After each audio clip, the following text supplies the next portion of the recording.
Welcome to the Savvy Dentist podcast with Dr. Jesse Green, the show where great dentistry meets great business. Listen in each week as we bring you an inspiring person who will share their story, ideas and business techniques to help you create a practice and a life you love.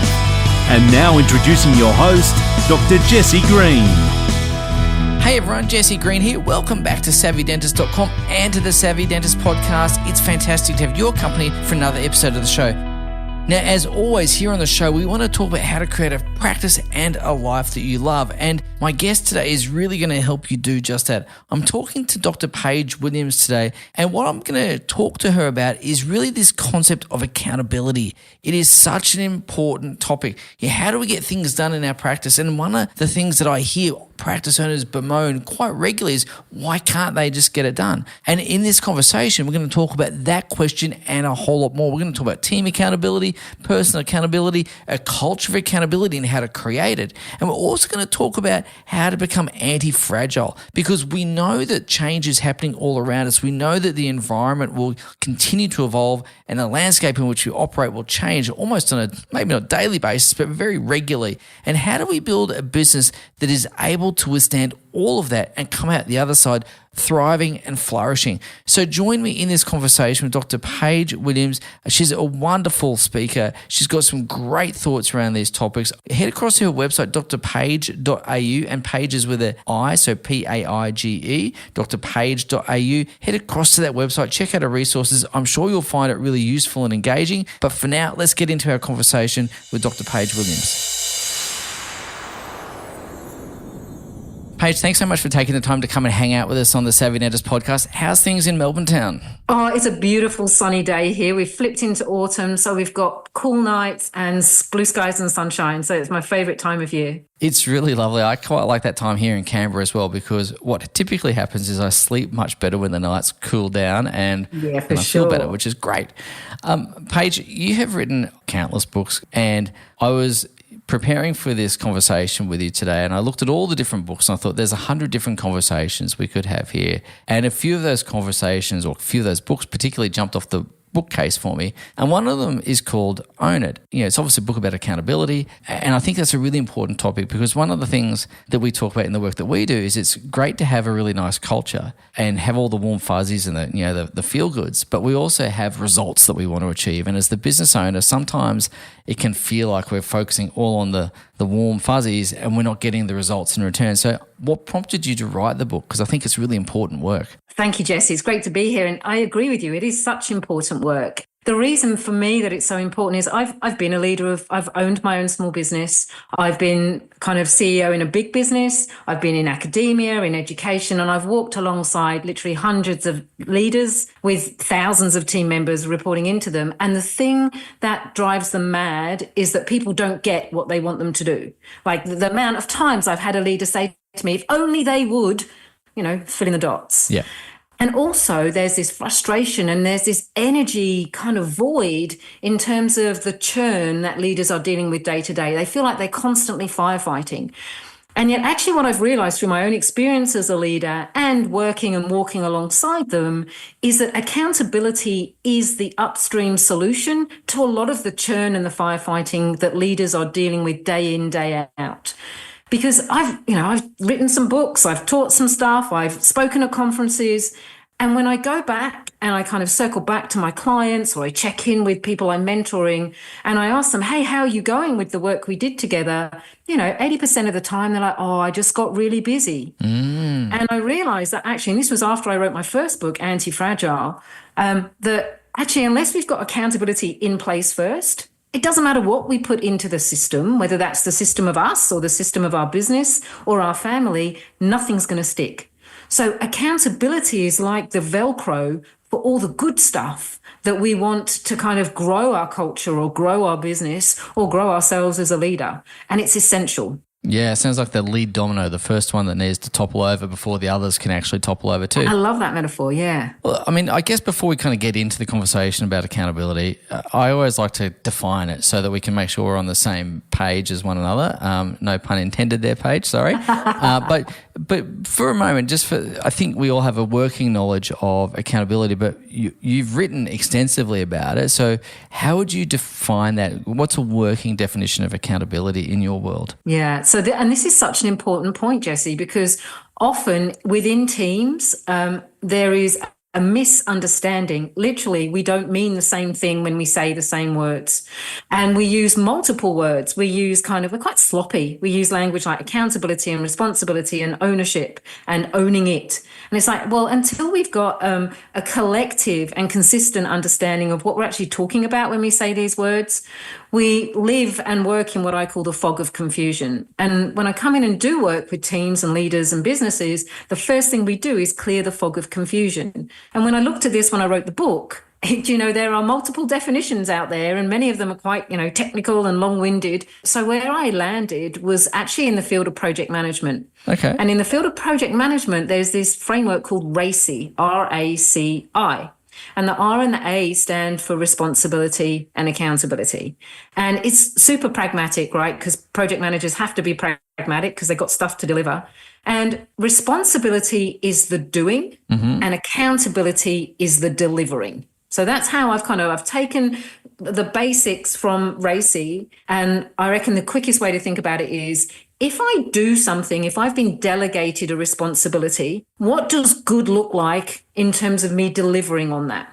Because I could be busy kind of doing stuff, but is it actually going to deliver what needs to be delivered? And so accountability is the delivering of something to the expectations that have been agreed. So I really love this differentiation here around accountability and responsibility. And I wanted just to hone in on that point for a moment, because you could have one person who's ultimately accountable, but a different person being responsible. They don't have to be one and the same people, right? But the critical thing in that, and we talk about this, one of the tools that I teach in my work is called the accountability cascade. And so as a business owner, for example, let's imagine it's, the business owner in a dental practice, they are ultimately accountable for everything that happens in that business. Yes. So even if they're not in the business in the final hours of the day, they're the people that are going to get called if, the lights are left on or the building's broken in or a tap floods something, right? They are accountable. But they will delegate responsibilities, the doings, right, to others, because one person can't do everything that a business needs. Yeah. The critical piece in this, though, is as we delegate the doing, as we delegate responsibility, we have to make clear what good looks like in terms of delivering on those, because that's the accountability piece. That's how actually we don't keep accountability at the top of the cascade. We make sure that it flows down and through the organisation and the business structure. But we do that by leading it in a way where, as we delegate doing, we make clear what good looks like in terms of delivering on that responsibility. Yeah, so this falls into the category in my mind around being clear as being kind. And, if we want our team to succeed, my experience is that most people go to work wanting to do a good job. Perhaps there's someone somewhere, far-flung, remote place that goes to work not wanting that. But in my experience, most people want to do a good job. Absolutely. Yeah, and where it breaks down, though, is we don't know what a good job looks like. We haven't been communicated to effectively, or we haven't communicated to others effectively what good looks like. So I want to just linger on that point for a moment, because immediately someone's going to be driving along their car listening to this podcast and go, well, Paige, that's great, but isn't it kind of obvious? And yes. My answer is probably not, right? So can we just speak to that for a second? Absolutely, yeah. And look, this is the thing. If we are leading accountability, we assume positive intent. And what you've just spoken to is no one gets out of bed in the morning and comes into work, aiming to be the most painful, disconnected, slothful member of the team, right? No one gets out of bed. I'd be surprised if anyone in your team gets out of bed and says, that's who I'm going to be today. Yeah. And so as leaders of accountability, what's ours to own? And as I work with leaders and I work with teams, and it's very interesting when they're all in the same room. And I talk about leaders of accountability, what's yours to own is to do the work so that you understand what you are asking of others. Because if you're not clear on what the expectations are, if you're not clear on what good looks like, you're not ready to have that conversation. So, sit your bum down, do the work first, and then you're ready to go and have a conversation with someone about what the expectations are. But as we do that, and it's an interesting piece, where I'm going next is we do that with people. Okay, so yes, people have responsibilities and accountabilities in their roles at work, but we can't force people to do anything. Like, we are all independent adults and we're breaking all kinds of laws if we force people to do things through physical coercion or whatever. So understand that accountability is only ever an invitation. And leaders can struggle with that because they're like, but hang on, we pay people to do this role. Yes, you do. And absolutely, you can make clear the expectations and the naturally unfolding ramifications if they do and if they don't pick up that invitation, right? But we can't force them to do what we're asking them to do.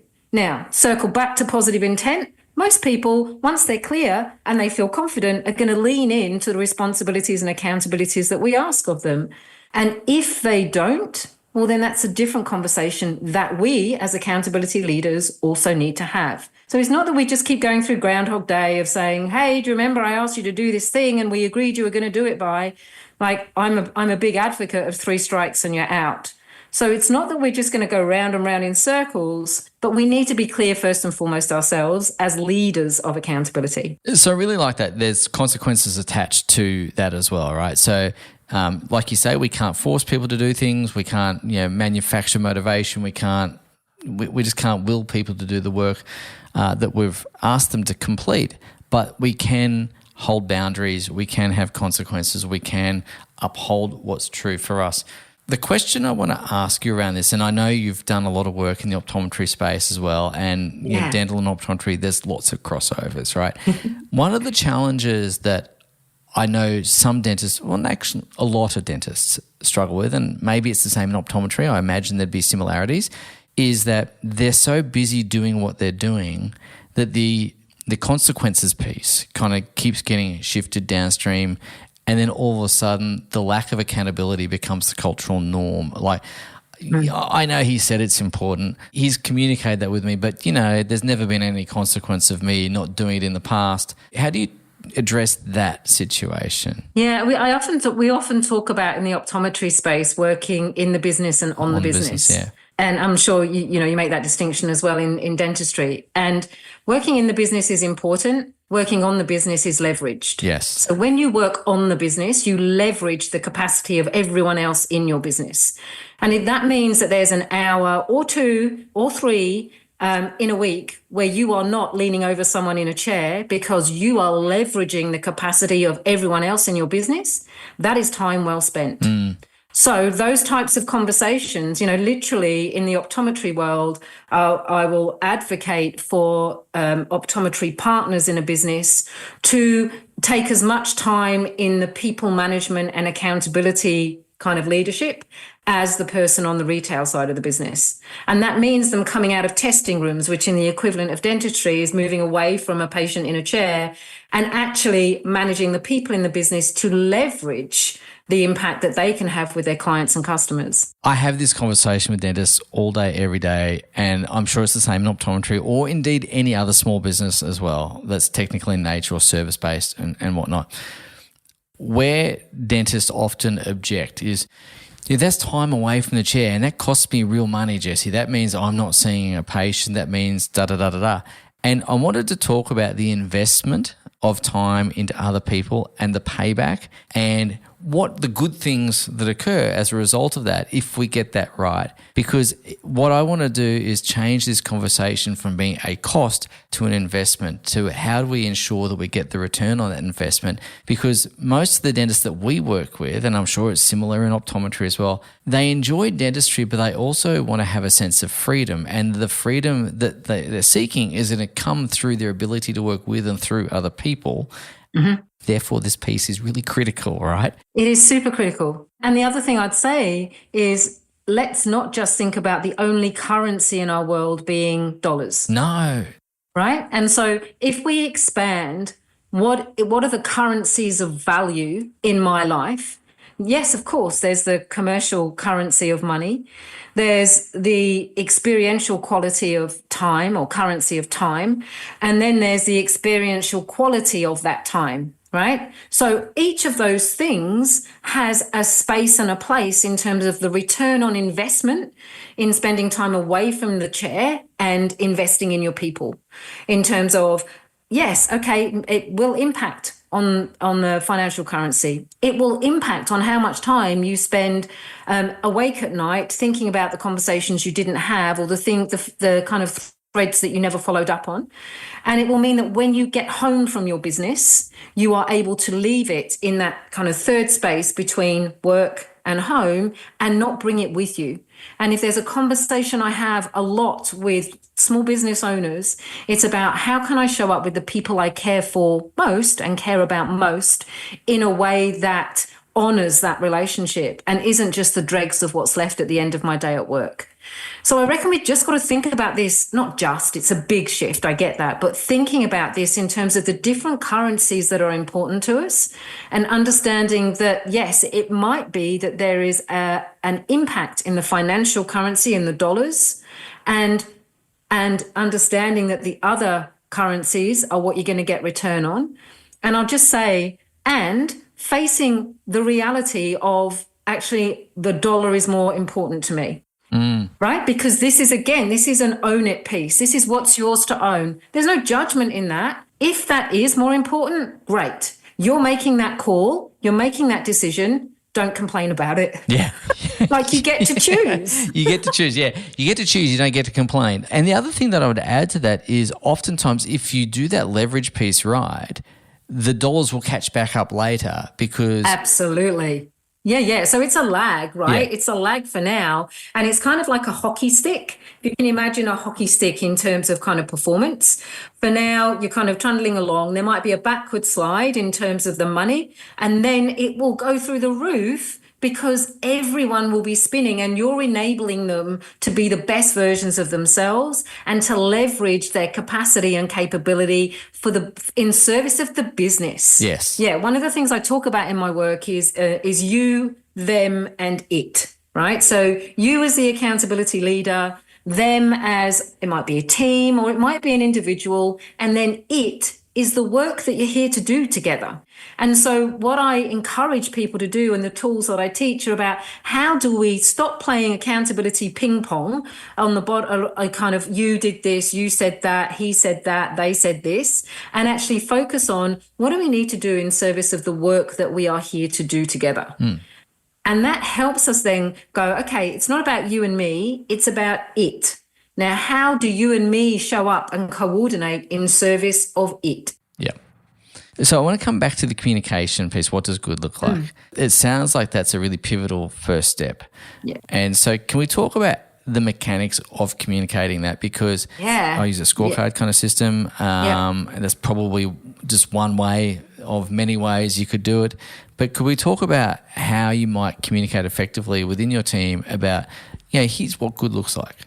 Yeah, for sure. So again, writing the book, I was like, so what are the tools that I would want to use as a leader as I was doing this work, not as a separate piece of work, but this is the way that I work.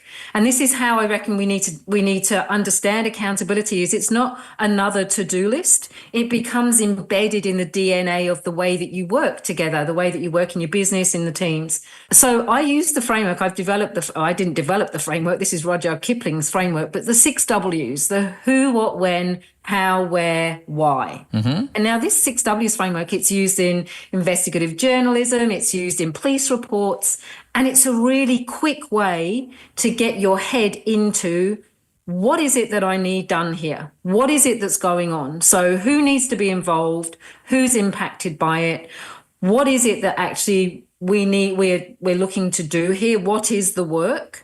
Is there a time frame? So is there the when? Is there a when that's relevant here? Is there a where? When we were kind of talking about working from home, not working from home, that when piece became quite alive. How? Is there a process that has to be followed? Or is this something whereby once we've decided what good looks like, how we get there is quite open for the team to move through themselves? And here's the important one, the why. And the why is super important because often when we are describing what needs to be done, we forget to zoom out a bit and help our people understand how it fits into a bigger system or a kind of a bigger journey, customer journey maybe, or why it matters because of the implications internally. And often that can be super powerful. You know, team member A, if when we get this right, it really impacts, you know, team X, and it means they can do their job a lot easier.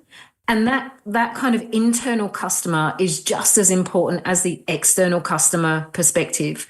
So the 6 W's, who, what, when, how, where, why, they won't all have the same level of relevance depending on what we're talking about, but it's a great framework to kind of have in your head. And if you can answer those to the best of your ability, then you're ready to have that accountability conversation with others. Yeah, I love it. That's a really good frame. I'm just thinking about some projects on my list of projects. I'm thinking using that as a bit of a project plan as well. And I think that works really neatly in that environment as well.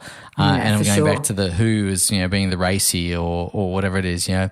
So I wanted to ask you though around standards and the importance of standards versus goals. Some time ago, I used to write, as I said, the tool I use is scorecards, and, you know, again, choose your flavour, that's fine. And I used to write the word goal on them, and it always sounded a bit aspirational rather than, you know, acceptable or not acceptable, in versus out. You know, I was looking for something that's a bit more binary, I suppose. And I wanted to ask you about standards, where they fit into the organisation and where they fit in around accountability as well. And again, I know we've spoken about communicating using the 6 W's. How do you put some numbers to that? How do you say to someone, this is par? Yeah. Maybe I'm getting into semantics around language standards versus goals. Maybe it's just a Jesse Greenism. I'm not sure. But I wondered if you could just speak to the importance of that. So the reason I love the 6 W's framework is that it can be used for things that are quite technical and quite quantitative, and equally be used for things that are very qualitative.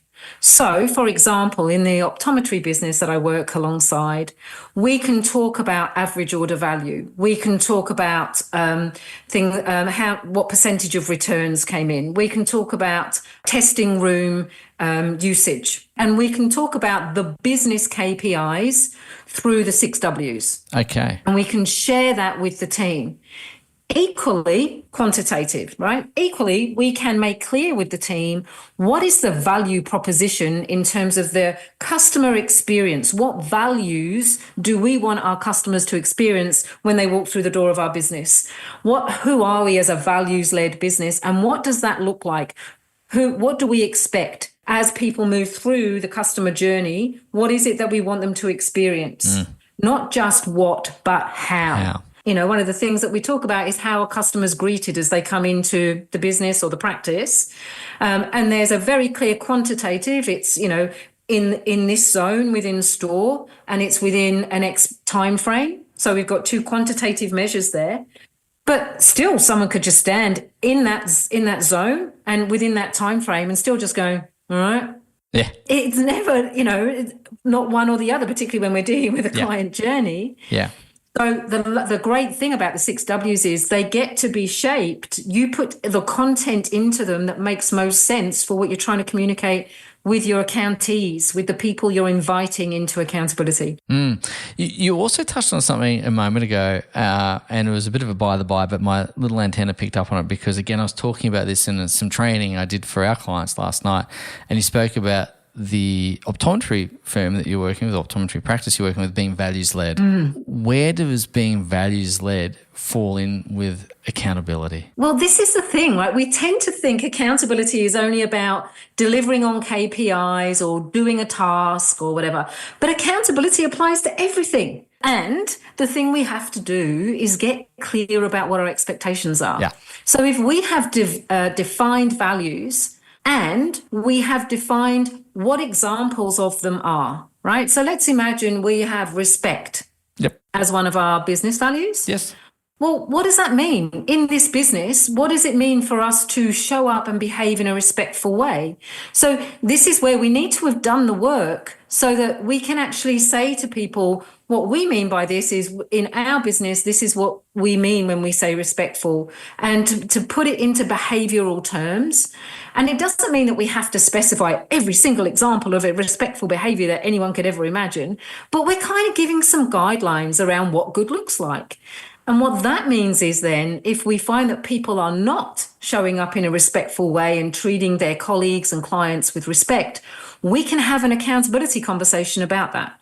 But if we haven't defined it, we can't, because there's nothing for us to say, hey, this was the expectation and you're no longer meeting that. Love that. Love that. Love that. We're talking about Netflix's culture deck, and I've come across that in recent years, and it's one of my favorite things that I've kind of been reading. And I have a lot of admiration for Netflix, what they've been able to achieve. And one of the things that came up in their culture deck was this notion around performance and being a nice person. Yeah. One of the things that Netflix spoke about in their culture deck was oftentimes we see businesses described as a family, and we don't really buy into that notion, is what Netflix says. They say, you know, in a family you put up with things that you would never put up with in the workplace, and so it's not the right metaphor. They prefer to see themselves as a high-performance sporting team and treat themselves as such, so that people are actually competing for positions on the team, much like you would any sporting team. And they're saying that nice people who don't perform, we love them, we care for them, we want the best for them, and they get a generous severance package and shown the door. And so I wanted just to kind of talk about that from, that's obviously a large business. They've got HR departments, they've got probably recruitment funnels are 10 miles deep so they can replace people quickly and easily. How does that principle translate, do you think, into small and medium-sized businesses? Because you spoke about the 3 strikes and you're out rule, and I love that because it's clear. It's, to be clear is to be kind, all that sort of stuff. Yeah. Where does that notion fit in for small businesses, medium-sized businesses? Yeah. And look, this is a conversation that I have often in the Optom business, because often those businesses are in smaller communities where there isn't a big pool of talent where we can just go, hey, you're not, showing up in the way we need, off you go. And there isn't a talent pool to draw from, a big one. That can often mean as well, there's long tenure in these businesses, right? And so they do feel like family, as much as we can say, and I agree. I often will go, hey, if you tell me you've got a family culture, I'm like, who's borrowed money from who and who is sleeping with whose partner that shouldn't be? So come on, let's not aim for a family culture. I'm completely on board with that. Yeah. Remember, we are here in service of the business, because if the business isn't thriving, no one wins, right? That is the bottom line. Now, when I talked about you, them, and it, I talk about it in terms of all parts of that system thriving. So you as the business leader, you're the person that's going to make the most difference in terms of that whole system thriving. Because if you're thriving, you're going to be clear and confident and be able to communicate expectations in a way that is going to set your people up for success. And if those 2 things are happening, you can be sure that your business is going to be thriving. So it's kind of like 3 flywheels that feed each other. And if one of them is slightly out or not kind of spinning at the same speed, at the same intensity of the others, then everything falls down. And leading businesses, leading accountability in businesses is the most important flywheel, because it sets the pace and it sets the direction for the other 2. Yeah. So yes, I agree. 1, family culture, not necessarily a good thing. 2, start orienting conversations to not be about you and me and how long we've been working together, but to be about what's the work we need to do in service of it. Because having a thriving business is what's going to keep everyone in that business system thriving. I love it, love it, love it. I want to come back to your book. I know you've got we've got many, many fabulous books, but one that also jumped off the bookshelf to me was Anti-Fragile. Yes. And I just want to talk a little bit about leadership in turbulent times. I've had people who are really robust people come to me and say, Jesse, after COVID and there's been economic stuff with interest rates, there's things happening in Ukraine, things happening in the Middle East. Now we've got things happening in the US. It's all a little bit out there. It's all a bit... It is. And it's testing their patience. Where I'm going with that is I wanted to talk a little bit about Anti-Fragile, because in the blurb or something I read about your book, you're saying like you've kind of done the resilience thing and now you're ready for the next thing. And look, I love resilience, but it's a word that makes me almost vomit in my mouth a little bit at the moment. Yeah, Yes. it does. Along with pivot and resilience. Blech. I don't mean to sound rude about that because there's lots of people in the resilient space who I do admire and respect. So I don't want to be too unkind, but it is a word that feels a little bit overused to me. And so I want to talk a little bit about being able to be tough, being able to kind of get yourself through some tough times and come out the other side, being able to deal with constant change, because the thing that I've noticed is that change seems to be happening really regularly at the moment. If it's not all the overseas stuff, it's the AI stuff that's coming out, and it's just another thing to think about and keep up with, and all those sorts of things. I want to talk about giving the leaders some skills to be able to cope with change. So let's talk a little bit about resilience, and just, to honour what was a really important piece of work in kind of the field of psychology. Yeah. And that was that I think like the 1950s, they looked at young people who had really adverse kind of backgrounds growing up, and how some of them were still able to thrive. Like, why was that? Why was it that some of them did not do well at all and others were able to thrive? And what they identified from that research is that resilience isn't something that we're just born with. It's not kind of in our DNA. It is a series of skills, and it is a series of kind of an orientation in terms of thinking style that can be taught. Fabulous research, and kind of opened up a whole thing around, okay, so we are adaptive in that way. We can learn to be more resilient. Yeah. The thing is that the time that came about was very different than what we're experiencing now. As you've just said, Jessie, like, change is faster, it's more complex, and it's it feels like it's at a bigger scale, right? Now, the metaphor I use in the book Becoming Anti-Fragile is it feels like we're drinking from a fire hydrant, because it's just kind of coming at us constantly and we can't kind of keep on top of it at all. Now, whether that's true or not, the perception is definitely that. And our experience is that, one, because we're opened up to so much more in terms of exposure to change, as you say, in the Middle East, in the US, in the Ukraine, like we're aware of everything that's going on. And so what's going in, we kind of don't have, if you like, the RAM, the random access memory, to be able to deal with all of that. We were never designed to have that much coming in. So I want to first normalize then that feeling a sense of overwhelm, given all of that, is perfectly normal, because we are being asked to experience something that we were not designed for. Yeah. Okay, so that's the first thing. So to say, if that's how you're feeling, that's very, very normal. And not going to be the best for your business, your family, or for yourself. So how do we navigate that once we've kind of accepted? And the reason I say accept that it's normal is, if people are trying to shut it down or pretend it's not happening, they won't be open then to actually kind of maybe navigating it in a different way. So that's why I've kind of said, that's normal, and accept and acknowledge that in yourself. So resilience, the classic kind of metaphor is we bounce back to where we were before. It's like a tennis ball. The challenge with that now, and this is why, as I kind of put the anti-fragile piece into the world, is getting back to where you were before simply won't cut it, because something will have moved in some way. And so as you keep coming back to where you were before, effectively you're just falling further and further behind because of the pace and complexity of change. Anti-fragile then, and often a question I get is, does it mean we can't be fragile? Does it mean we can't be vulnerable? And in fact, it's exactly kind of the antithesis of that. It's the opposite of that. It's not about kind of standing strong and firm. It's about us being agile in the way that we engage with the change and complexity. It's also not assuming that it's not going to be uncomfortable. It's quite likely it may be very uncomfortable at times. So anti-fragile is not about trying to numb. It's not about trying to kind of grit our way through. It is about being open and aware of the experience that we're having. And even as we're in that discomfort, asking this one question. And I kind of say when I teach and when I present about this at conferences, if you remember nothing else, just remember this question. And the question is, how can I be better coming out of this than I was coming into it? Oh, good question. How can I be better? Now, what does better mean? It doesn't mean more. So let's just get that out of the way. It doesn't mean that you lean in harder and you do more and you grit. It means maybe you let go. Maybe you step back. Maybe you allow yourself to grieve, to rest, because better means bigger, wiser, and more able to cope with what comes next. So the difference in having that orientation, even as we struggle, is that we are looking then, like we've got a little beacon out there for going, where's the learning and growth in this for me? Where's the wisdom? Where's the golden nugget?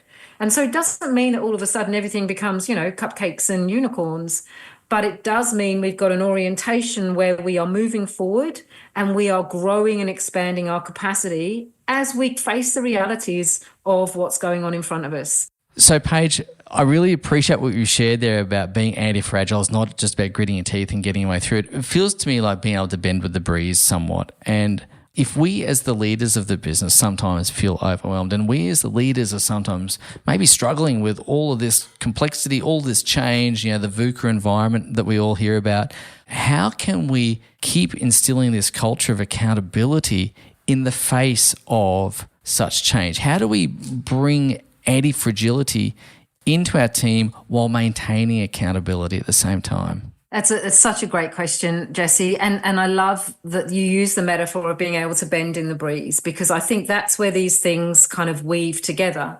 Because as a leader of accountability, being able to go to your team with vulnerability and go, I don't have all the answers because things are changing really fast, but here's what I do know for now. And what's interesting about this is our brains are wired for certainty, not for control, right? So we need to, as leaders, we need to differentiate those two things. Certainty means we've got a sense of what's coming next. Control means we don't have choice and voice over what we're doing. And they're very different things. Imposing control annoys people, it shuts them down. Giving people certainty opens them up and makes them feel confident about what comes next. The interesting thing is certainty doesn't mean we have to have all the answers. Certainty is about actually sharing, okay, this is what's happening. This is where my thinking is at. I'm interested in other people's thoughts. Input.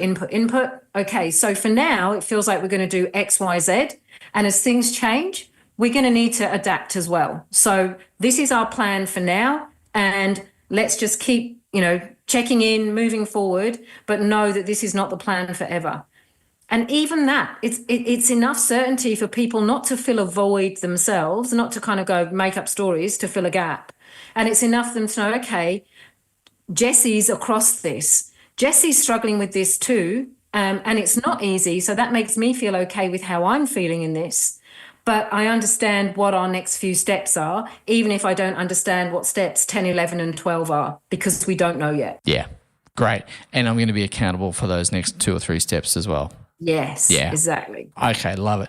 Thank you for stitching that together for me. I really appreciate you drawing those 2 threads, because I feel like they're not related but not unrelated, if that makes sense. That they're close cousins. They are. They absolutely are. One of the tools that I found most useful for leaders when they're dealing with a lot of uncertainty and complexity is to think about 3 circles of control. So what do I absolutely control about the situation, and kind of make a list of that? What do I influence to a greater or lesser degree? And actually to think about what those things are and whether it's a high, medium, or low level of influence. And then what are the things that are impacting this situation that I have no control over whatsoever? And invariably when we do this exercise, it's the things in that outer circle that we have no control over that are driving us mad. But actually writing that down or doing that on a whiteboard with a team helps us see that, okay, we need to double down on those things in the smallest circle, perhaps the ones that we can directly control, which ultimately is only ourselves. Because as we've said, everything else is an invitation, but we can control how we show up. What we can influence and focus on the higher degrees of that, the low and medium level influences might take longer. And have we got the energy to afford to kind of waste on that? And then sometimes often the toughest work is to let go of what's in that outer circle that we don't have any control over, but might be influencing what we're experiencing right now. So thinking about those 3 circles of control and actually talking through that with your team, that can be a really helpful thing for everyone to go, oh yeah, okay, let's double down on what we can control and get some accountability around that. Yeah, love it. Thank you. That's amazing. Now, Paige, I know that you've got again, a gazillion books, and I'm going to commend them all to everyone. So please, ladies and gents, head across to Paige's website, drpaige.au, and that's Paige with an I. And I also know you're launching something really cool and exciting called the Own It Academy. Can you tell us a little bit about what that is? Yeah, absolutely. So this is kind of next level in the accountability work, whereby I'm inviting cohorts of people to come in and be trained in how to be agents of accountability. So to go back into their organizations, not just kind of knowing how to do it for themselves and in their teams, but actually to be a resource, agents of change, agents of accountability, and understand how to create systems of accountability with other teams and to support leaders in setting up accountability for success throughout the organization. So the Academy is a 12-month experience. We have intensives, we have immersions, we have coaching conversations, and over the 12 months, a cohort moves through so that we can embed accountability into organizational culture, not just have it experienced at a conference keynote or a series of masterclasses, but actually create that system change that means that we work differently as a result. Lovely. And so if people want to find out more about that, where should they head to? Yeah, head to my website, contact me via there, and I can send out more details. It's literally coming off the press as we chat today, Jesse. Fresh out of the oven. Okay, awesome. Yeah. We love that. Paige, thank you so much for being such a wonderful guest. So you've been really generous with your time, really generous with your expertise and experience as well. And again, ladies and gents, I'd encourage you to explore Paige's work, every ounce of it, because it's great and it'll change your life, it'll change your business, all very much for the positive. And I just really want to say thank you once again, Paige, for being such a fun and interesting and really valuable guest. So thank you. Oh, thank you, Jesse. It's been delightful chatting with you today. Thank you for listening to the Savvy Dentist podcast. For more episodes, go to drjessiegreen.com/savvydentist. And to discover how to build a high-performance dental practice, visit drjessiegreen.com and download the free report.